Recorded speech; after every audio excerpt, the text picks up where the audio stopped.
In the energy quadrant, taking a look at the March natural gas futures contract. Through today, natural gas is now up 6 of the last 7 sessions and 14 of the last 20. And since the December 12th close, which incidentally is 21 sessions ago, natural gas has jumped over 37%. Today on the high, 3.231, that was up 6.32% or 6.33%.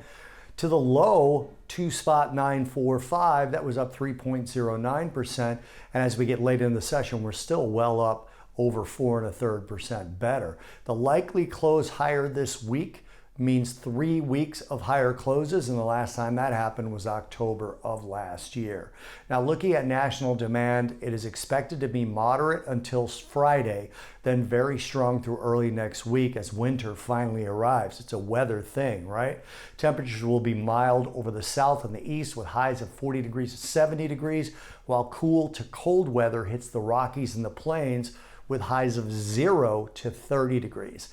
Then, as we get into the weekend and early next week, frigid cold is going to advance into western and central U.S., bringing lows of negative 20 degrees to positive 20 degrees, which will then spread out across much of the U.S. this weekend, except for the south, and into early next week, pushing demand to that very strong level.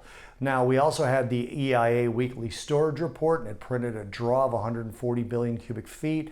That's much larger than expectations, which came in around 122. The draw was lighter than the 5-year average, though, which is closer to about 160. It decreased supplies to 3.36 billion cubic feet and decreased the surplus to 348 billion cubic feet.